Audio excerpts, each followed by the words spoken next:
ضمانت جا از قلم مرہا راجپوت قسط نمبر 91۔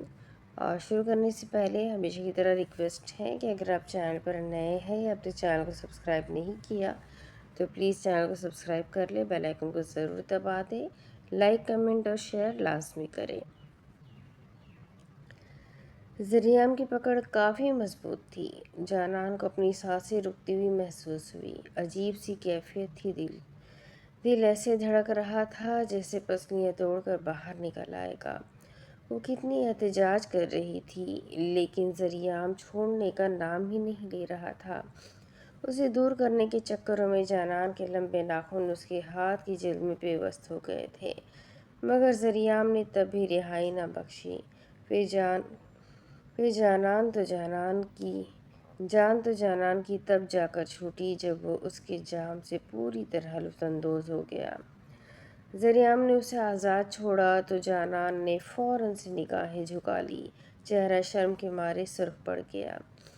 ذریعام اس سے 2 قدم کا فاصلہ بڑھاتا دور ہوا کہ اس کی پہلی نگاہ ہی جانان کے ہونٹوں سے جا ٹکرائی، جو اس قدر نرم ہو گئے تھے جیسے کتنی ہی محنتوں سے کیے گئے ہوں۔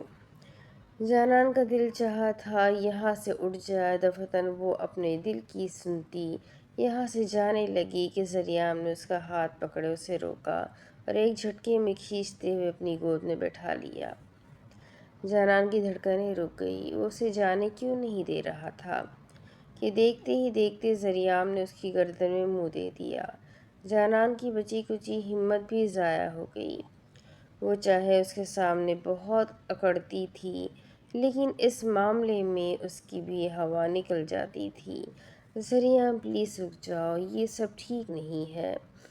وہ اس کے پور کو چومنے لگا کہ جانان نے بہت ساری ہمت کرتے اسے روک لیا۔ تم بیوی ہو میری جانان۔ ذریعام نے اس کی گردن سے منہ نکالا، پھر اس کی آنکھوں میں دیکھتا ہوا بولا، تم مجھے اپنے قریب آنے سے روک نہیں سکتی۔ کہتے ہی اس نے جانان کی ناک پر چھوٹا سا بوسہ چھوڑا تھا۔ لیکن میں اس سب کے لیے تیار نہیں ہوں۔ ہر بار کا لگایا بہانہ اس نے ایک بار پھر لگایا تھا تاکہ کسی طرح اس گرفت سے رہائی مل جائے۔ 6 مہینے ہو گئے ہیں ہمارے نکاح کو جانان، میں اس سے زیادہ انتظار نہیں کر سکتا۔ لیکن ذریعام کا حصار جانان پر مضبوط رہا۔ ایک مرد ہو کر وہ کتنا ہی انتظار کر سکتا تھا۔ بس تھوڑا سا اور انتظار کر لو میری خاطر۔ جانان نے اس کا چہرہ تھامتے گزارش کی۔ اس کی سرکتی انگلیاں ذریعام کی بیئرڈ پر تھی۔ ایک پل کو اس کا دل بے ایمان ہوا تھا۔ تمہاری خاطر ہی تو کب سے خود کو روکے بیٹھا ہوں، ورنہ اپنی محبت کے معاملے میں کون انتظار کرتا ہے؟ وہ بہکے انداز میں بولا، لہجہ دل نشین تھا۔ ایک لمحے کو جانان نے صامت انداز میں اسے دیکھا تھا۔ محبت؟ وہ ساکت تھی۔ کیا وہ جانان سے محبت کرنے لگا تھا؟ ہاں، محبت۔ ذریعام نے اس کی شہرک پر لب رکھے کہ اپنی محبت کا اظہار کر دیا۔ میں تمہاری محبت نہیں ہوں ذریعام۔ وہ کیا کہنا چاہتی تھی ذریعام؟ تو کیا وہ خود نہ سمجھ سکی؟ اس کا جواب میں تمہیں سوئٹزرلینڈ جا کر دوں گا۔ ذریعام کا دہکتا ہوا ہاتھ جانان کے دل کے مقام پر جا ٹھہرا تو جانان اپنا سانس روک گئی۔ پتہ نہیں اب دوبارہ وہ سانس کب لے گی، شاید تب جب ذریعام ہاتھ ہٹا لے۔ کیا ہم سوئٹزرلینڈ جا رہے ہیں؟ پھر پورے 2 منٹ بعد ذریعام نے ہاتھ اٹھایا تو جانان نے فوراً سوال کیا۔ ہاں، ہنی مون پر، جہاں صرف تم اور میں ہوں گے۔ ذریعام نے اسے اور قریب کھینچ لیا۔ پتہ نہیں اس کے دماغ میں کیا چل رہا تھا۔ کہیں وہ سوئٹزرلینڈ جا کر ہی تو جانان کو حقیقت نہیں بتانے والا تھا؟ شاید کچھ بھی ہو سکتا ہے۔ علیحہ کو لنچ کے بعد 3-4 کے قریب ہوش آیا تھا۔ وحش اسے نوال بیگم کے کمرے سے اٹھا کر اپنے کمرے میں لے گیا۔ جیسے ہی وہ اپنے کمرے میں پہنچے، پیچھے ہی نوال بیگم ٹرے میں دودھ کا گلاس لیے اندر آئی تھی۔ شکر ہے میری بیٹی کو ہوش آ گیا۔ انہوں نے آتے ہی علیحہ کا ماتھا چوما تھا اور بری طرح سے دکھ رہا تھا۔ لو دودھ پی لو، بہت کمزوری ہو گئی ہے تمہیں۔ پھر انہوں نے دودھ کا گلاس علیحہ کے آگے کیا، لیکن دودھ کی اسمیل سے ہی اس کا دل خراب سا ہونے لگا۔ مورے مجھے دودھ کی اسمیل سے ہی وامٹ آ رہی ہے۔ اس نے اپنا ناک بند کر لیا، کیونکہ اگر تھوڑی دیر بھی اور اسمیل کرتی تو یقیناً وامٹ کر دیتی۔ کوئی بات نہیں، ایسی کنڈیشن میں ایسا ہو جاتا ہے۔ میں فروٹس کاٹ لاتی ہوں تمہارے لیے۔ نوال بیگم اٹھنے ہی والی تھی کہ علیحہ نے ان کا ہاتھ پکڑے روک لیا۔ مورے، آپ اتنا تکلف نہیں کریں، مجھے کچھ نہیں کھانا، آپ بھی اب ریسٹ کر لیں۔ وہ پیار سے بولی کہ نوال نے اس کا گال سہلایا۔ پھر اگلے پورے 10 منٹ مورے اس کے پاس بیٹھی، اس کا حال و حوال دریافت کرتی رہی۔ بہت سی باتیں ہوئی تھی، لیکن وحاج کو بس ان کے جانے کا انتظار تھا۔ وہ گئی تو وحاج دروازہ لاک کرتا اس کے پاس جا بیٹھا۔ ایک گڈ نیوز دینی تھی تمہیں۔ وہ پرجوش تھا، حد سے زیادہ پرجوش۔ علیحہ سمجھ نہ سکی کہ ہوا کیا ہے۔ کیسی گڈ نیوز؟ وہ متجسس دکھائی دی۔ دفعتاً وحاج نے اس کے دونوں ہاتھ تھام لیے۔ تم ماں بننے والی ہو علیحہ۔ پھر ایک دم سے اس نے بم پھوڑ دیا کہ علیحہ اس کا چہرہ تکتی رہ گئی۔ پتہ ہے مجھے، میں ماں بننے کا ڈرامہ کر رہی ہوں۔ وہ نارمل انداز میں شانے اچکاتی بولی۔ نہیں، یہ کوئی ڈرامہ نہیں ہے۔ وحاج نے نفی میں گردن ہلائی۔ علیحہ سمجھ نہ سکی کہ وہ کیا کہنا چاہتا ہے۔ میں حقیقت بتا رہا ہوں، تم سچ میں ماں بننے والی ہو۔ ڈاکٹر آئی تھی، وہ بتا کر گئی ہے کہ تم سچ میں امید سے ہو۔ وحاج تفصیل سے بولا کہ علیحہ ایک پل تھم گئی۔ مطلب اس کی جو کنڈیشن ہو رہی تھی اس وجہ سے ہو رہی تھی، اور علیحہ کو لگا تھا کہ شاید اس کی طبیعت خراب ہے، اس لیے اسے ایسا محسوس ہو رہا ہے۔ مطلب میں آپ سچ کہہ رہے ہو وحاج؟ اس کی آنکھیں پوری کی پوری کھلی تھی۔ یہ ڈرامہ کب حقیقت میں بدل گیا تھا، انہیں پتہ ہی نہ چلا تھا۔ ہاں میری جان، اب ہمیں کوئی بھی جدا نہیں کر سکتا۔ ایک پل وحاج کے ذہن میں حسینہ بیگم کے چہرہ لہرایا تھا۔ انہوں نے آج ایک بار پھر وہ جھوٹی رپورٹ دکھا کر انہیں الگ کرنے کی کوشش کی تھی، لیکن یہ بات وہ علیحہ سے ڈسکس نہیں کر سکتا تھا، ایسی حالت میں تو بالکل بھی نہیں۔ یہ کیسے ہوا؟ اس کے ہاتھوں کی حرکت وحاج کو اچھے سے محسوس ہوئی۔ اس کے وجود میں لرزش سی آ گئی تھی۔ کیا مطلب کیسے ہوا؟ جیسے ہوتا ہے ویسے ہوا؟ وحاج اس کی کنڈیشن سمجھ سکتا تھا۔ کچھ وقت پہلے وحاج کی بھی ایسی ہی حالت تھی۔ مجھے تو یقین نہیں آ رہا۔ علیحہ کا چہرہ خود بخود پھولنے لگا۔ یقین کر لو، آخر اتنے بچوں کو سنبھالنا بھی تو ہے۔ وحاج نے اس کی ناک سے اپنی ناک رگڑی تو علیحہ اس سے ناسمجھی سے تکنے لگی۔ کیا مطلب؟ کس کے بچے؟ کتنے بچے؟ اسے سمجھ ہی نہ آیا کہ اس نے کیا پوچھا ہے۔ میرے اور تمہارے بچے؟ وحاج کا موڈ شرارتی تھا۔ کیا ٹوئنس ہے؟ علیحہ کو لگا شاید 2 بچے ہیں، تبھی وہ اس طرح کہہ رہا ہے۔ نہیں، ٹوئنس نہیں ہے۔ وحاج کا سر نفی میں بے اختیار نفی میں جنبش ہوا۔ پھر کیا ٹرپلز ہیں؟ یہ کہتے ہوئے ہی اسے خوف آ رہا تھا۔ نہیں تو؟ دوبارہ سے نفی میں گردن ہلی۔ علیحہ 4 بچے نہیں سوچ سکتی تھی۔ نہیں تو کیا پوری فوج ہے؟ وہ پھٹ پڑی۔ وحاج اسے ڈرا رہا تھا۔ ہاں نا، کرکٹ ٹیم بنائیں گے، وہ تنگ کرتے ہوئے بولا۔ علیحہ نے منہ بسور لیا۔ میں انسان ہوں وحاج، مشین نہیں۔ کہا تو اس نے ٹھیک ہی تھا، اور ویسے بھی اتنے بچے مجھے نہیں چاہیے۔ اسے بچے پسند تھے، لیکن اتنے زیادہ بھی نہیں کہ سنبھالے ہی نہ جائیں۔ پھر کتنے چاہیے تمہیں؟ وہ ابھی صحیح طریقے سے خوش بھی نہیں ہوئی تھی کہ وحاج نے اسے ڈرا کر رکھ دیا تھا۔ صرف ایک ہی ٹھیک ہے۔ اس نے اپنی شہادت کی انگلی اٹھا لی۔ وحاج بے اختیار مسکرا دیا۔ میری جان خوش ویسے میں، میری جان جیسے میری جان خوش ویسے میں، ڈونٹ وری سنگل بیبی ہی ہے۔ وحاج نے اسے اپنے حصار میں لیے سچ بتایا تو علیحہ کی سانس میں سانس آئی۔ شکر ہے وحاج، آپ نے تو مجھے ڈرا ہی دیا تھا۔ اس کے سینے سے لگی علیحہ نے ایک چھوٹا سا مکہ اس کے پیٹ پر مارا، جس کے جواب پر وحاج نے اس کے گال پر ہونٹ رکھ دیے تھے۔ مجھے ایک بات تو بتاؤ علیحہ۔ پھر جلد ہی وہ اس سے پیچھے ہٹا۔ جی پوچھے۔ تم سیڑھیوں سے کیسے گری؟ کب سے یہ بات اس کے ذہن میں کھٹک رہی تھی۔ مجھے خود نہیں پتہ چلا، ایک دم سے میرا پیر پھسل گیا۔ اسے واقعی ہی پتہ نہیں چلا تھا کہ وہ کیسے گر گئی ہے۔ یہ کسی کی سازش تو نہیں؟ وحاج کو ایسا کیوں لگ رہا تھا؟ کیا اسے حسینہ پر شک تھا؟ پتہ نہیں۔ اس وقت تو سب ڈائننگ پر بیٹھے تھے۔ اوکے تم ریسٹ کرو، یہ جس کسی نے بھی کیا ہے وہ میرے ہاتھوں سے نہیں بچ پائے گا۔ وحاج نے خود سے وعدہ کیا تھا کہ وہ اس شخص کو چھوڑنے نہیں والا تھا، پھر وہ چاہے کوئی بھی کیوں نہ ہو۔ سیڑھیوں کا راستہ ہولے سے طے کیے وہ دونوں وجود چھت پر آ گئے تھے۔ انوشے اس کا ہاتھ پکڑے اسے اوپر لے آئی تھی۔ انوشے کوئی دیکھ لے گا، آپ مجھے کیوں لے آئی ہیں یہاں؟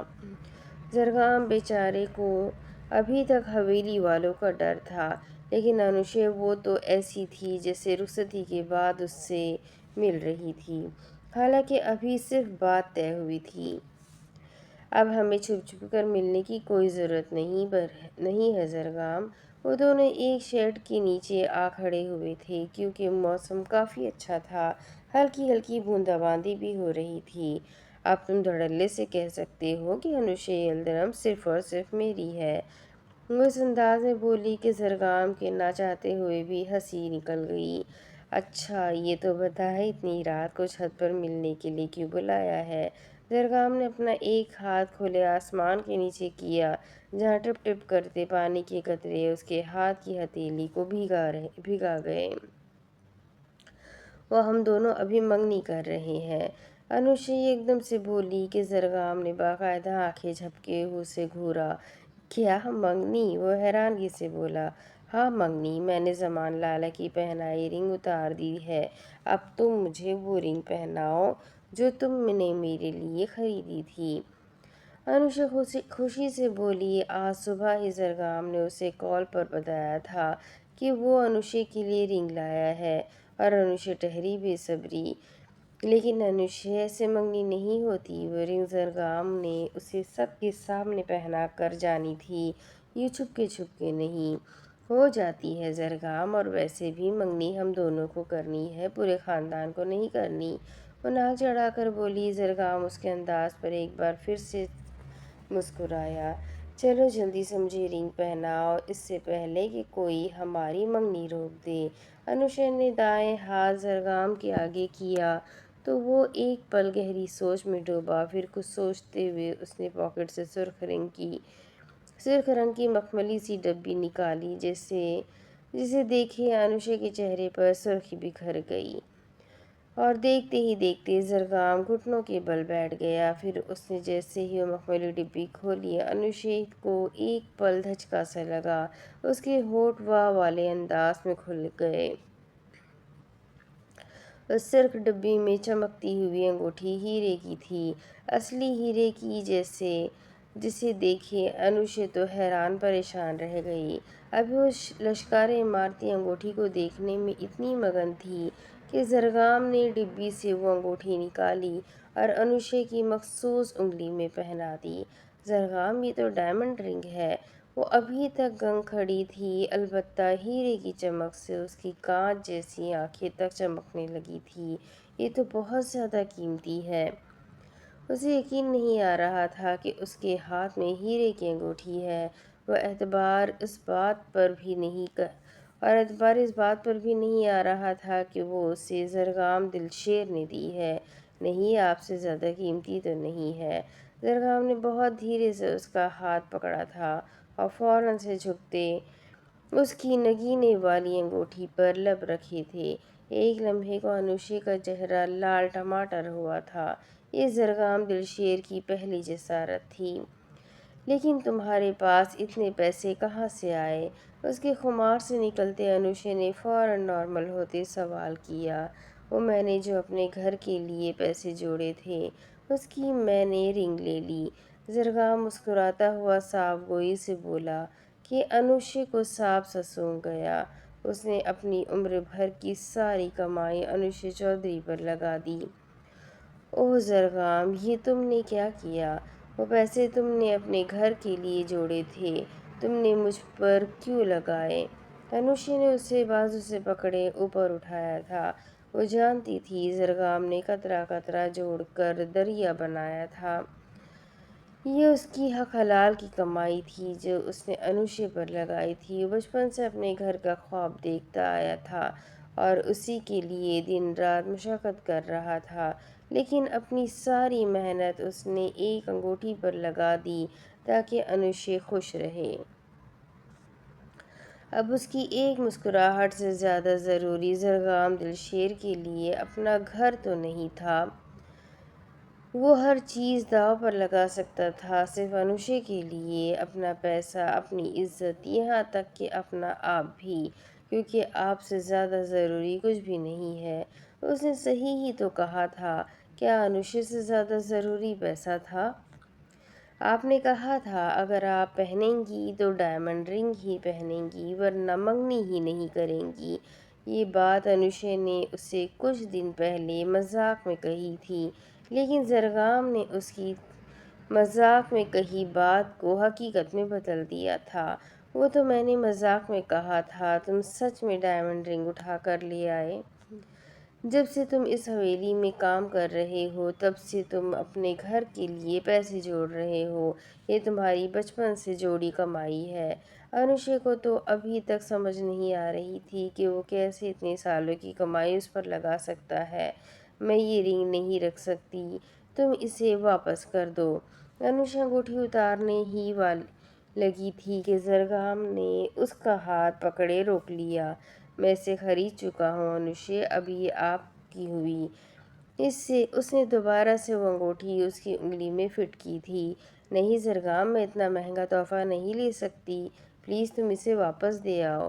وہ اتنا مہنگا تحفہ کیسے قبول کر سکتی تھی جبکہ وہ زرگام کی مالی حالت جانتی تھی؟ انوشے، آپ میری پہنائی انگوٹھی سے انکار کر رہی ہے؟ اب کی بار زرگام کو برا لگا تھا، وہ اتنے پیار سے لایا تھا، لیکن انوشے اسے واپس کرنا چاہتی تھی، اور ویسے بھی پیسوں کا کیا ہے، وہ اور آ جائیں گے۔ زرگام نے انوشے کے گال تھپکائی، کہہ تو وہ ٹھیک ہی رہا تھا، لیکن ہر بات میں لیکن آ جاتا تھا۔ اب آپ جائیں، بہت رات ہو گئی ہے، بارش میں بھی اضافہ ہو گیا ہے، اس سے پہلے کوئی اوپر آئے آپ اپنے کمرے میں چلی جائیں۔ لیکن زرگام، یہ رنگ۔ انوشے نے ایک آخری کوشش کی کہ وہ رنگ واپس رکھ لے، لیکن زرگام دی ہوئی چیز دوبارہ واپس نہیں لیتا تھا۔ انوشے، میں نے کیا کہا ہے آپ کو؟ یہ رنگ اب آپ کی ہوئی، اسے اتاریے گا مت، میرے مرنے کے بعد چاہے اتار دیجیے گا۔ وہ سنجیدہ ہوا۔ زرگام، یہ کیسی باتیں کر رہے ہو تم؟ انوشے نے اس کے سینے پر ہلکا سا پنچ کیا تھا۔ اللہ نہ کرے کبھی تمہیں کچھ ہو۔ وہ جذباتی ہوئی تھی، اتنا پیار کرتی ہیں مجھ سے؟ زرگام نے اسے پیاری نگاہوں سے گھورا۔ اپنی جان سے بھی زیادہ سمجھے تم؟ انوشے کے اظہار پر زرگام کھلکھلا کر مسکرایا تھا۔ اب آپ جائیں۔ اس نے دروازے کی اور اشارہ کیا تو انوشے چھوٹے چھوٹے قدم اٹھاتی جانے لگی۔ زرگام اسے جاتے ہوئے دیکھتا رہا، پھر جلد ہی وہ نظر سے اوجھل ہو گئی۔ وہ گئی تو زرگام سر جھکا کر مسکرا دیا۔ رات کا نہ جانے کون سا پہر تھا جب وہ گھر لوٹا تھا۔ حسینہ پورا دن اس کی راہیں تکتی رہی تھی، اب جا کر اس کی بصارت کو ٹھنڈک سی ملی تھی۔ لیکن کل رات سے کہاں تھے میری جان؟ حسینہ بھاگتی ہوئی اس کے نزدیک آئی تھی، لیکن زمان کی حالت بکھری ہوئی تھی، بڑی ہوئی شیب، آنکھوں کے گرد سیاہ ہلکے الجھے بال، وہ کوئی مجنوں ہی دکھائی دے رہا تھا۔ یہ کیا حالت بنا رکھی ہے میرے بیٹے نے، ایسا بھی کون سا روگ لگا بیٹھا ہے؟